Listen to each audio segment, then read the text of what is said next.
Au Burkina Faso, le capitaine Ibrahim Traoré s'ouvre encore à la presse nationale et internationale, abordant les enjeux actuels.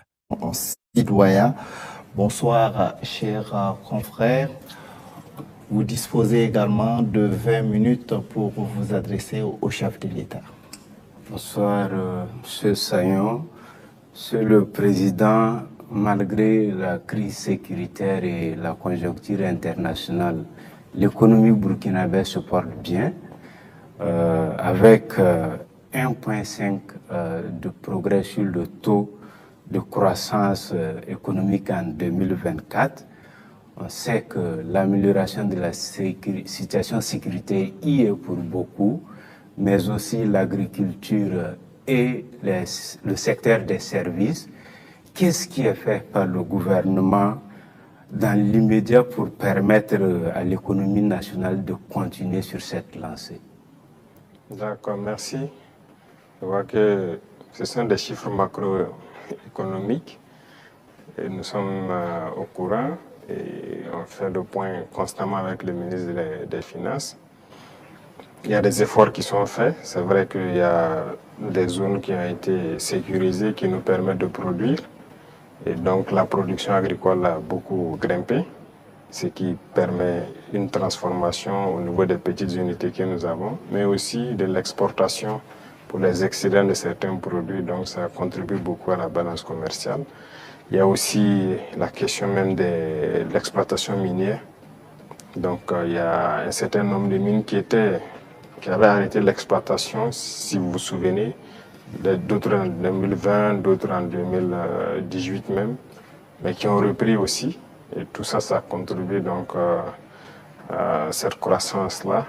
Et nous poursuivons dans ce sens. Et actuellement, si vous voyez par exemple le secteur minier, la tendance du gouvernement, c'est d'exploiter notre or nous-mêmes. Donc il y a des mines qu'on vient de reprendre le contrôle et on continuera à reprendre le contrôle petit à petit ou à co-exploiter avec les sociétés qui sont déjà là. Parce que la règle c'était quoi? Quelqu'un vient, il prend le permis, il l'exploite, 10% au gouvernement et le reste c'est pour lui.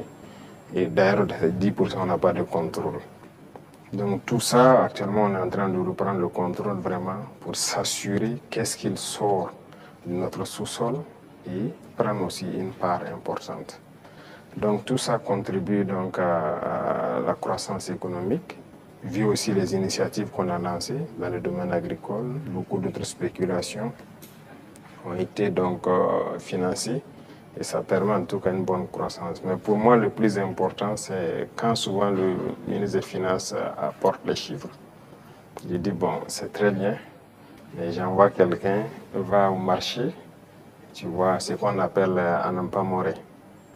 Ça coûte combien une boîte de maïs, ça coûte combien une boîte de mil. Et va aussi dans tel, je prends les informations. Si le coût a baissé, on sait qu'il y a un impact sur la population. C'est ça qui est le plus important. Donc ce travail, on le fait constamment et les services de renseignement même sont mis à contribution pour qu'on ne dise pas un chiffre macroéconomique qui a une croissance de voilà, 1,5, mais qu'il n'y ait pas d'impact au niveau donc, des couches vulnérables surtout. Donc on continuera cette progression s'il plaît à Dieu. Monsieur le Président, si la volonté c'est de soulager davantage le panier de la ménagère et améliorer le pouvoir d'achat du consommateur, peut-être faut regarder du côté de la SONABI, la Société nationale burkinabé d'hydrocarbures, que vous avez trouvé déficitaire en fin 2022 et qui est aujourd'hui pratiquement sur liquide. Parce que c'est la championne des sociétés d'État. C'est la moitié des bénéfices de 2024 réalisés par les sociétés d'État. Est-ce qu'il ne faut pas maintenant diminuer le prix du carburant? D'accord, merci. Je pense que ce sont des questions que les gens peuvent se poser. C'est très bien, on a fait des progrès, mais quand est-ce qu'on a équilibré et qu'on a commencé à avoir des bénéfices? Qu'est-ce qu'on a fait? Ça, c'est très important à comprendre. Et l'autre chose, c'est que est-ce que ces bénéfices ne participent pas à quelque chose d'autre au profit donc des populations? Je prends un exemple. On est en train de créer des brigades de construction des routes au niveau de chaque région. Vous voyez notre réseau routier, déjà ce qui est existant est dégradé, même la RN1. Si vous quittez ici jusqu'à surtout la zone de Kokolo et tout ça, c'est carrément dégradé. Ça veut dire qu'on a un besoin important d'investissement donc, dans le secteur des infrastructures routières. Et la SONAVI doit participer beaucoup. Je viens de leur confier cette nouvelle mission parce que le carburant qui va ravitailler les différentes brigades, même le bitume et tout ça, la SONAVI va devoir s'en charger. Si on baisse, le rythme va baisser. Mais vous voulez qu'on aille vite ou pas? Et il y a aussi une question de, je ne dirais pas de comparaison. Vous voyez, le carburant se retrouve moins cher au Burkina que certains pays côtiers. Nous, on part chercher le carburant là-bas, on fait le transport jusqu'au Burkina, mais c'est moins cher par rapport à ces pays. Vous pouvez expliquer ça? Si on doit monter à leur niveau, on ferait beaucoup de marge. Et là même, je peux vous dire qu'on pourra bitumer beaucoup plus de routes qu'on le pense. Mais on garde toujours comme ça parce qu'on veut aller vite. Aujourd'hui, vraiment, il faut remercier le peuple et les amis du Burkina Faso. Beaucoup de gens contribuent, par exemple, la façon Mebo pour embellir les villes, pour faire les routes et tout ça. Mais à un moment donné, le gouvernement aussi, d'abord, a commencé par financer, mais on va devoir financer pour que le rythme continue.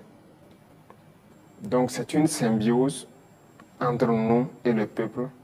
Et je pense que s'ils comprennent l'effort qu'on fait, là où leur argent part, les gens doivent comprendre que bon, on peut rester sur cette ligne. Quand on atteindra un objectif donné, on va pouvoir baisser, ça c'est logique. Personne ne va être riche et vouloir que ses enfants vivent dans la misère, si je peux dire ainsi. Donc les richesses seront partagées, mais nous avons du retard et on doit rattraper le retard. Tout de suite, par exemple, je vous disais qu'on ne peut pas continuer à payer l'équipement militaire, il faut qu'on produise. Et pour produire, vous avez besoin de construire des usines.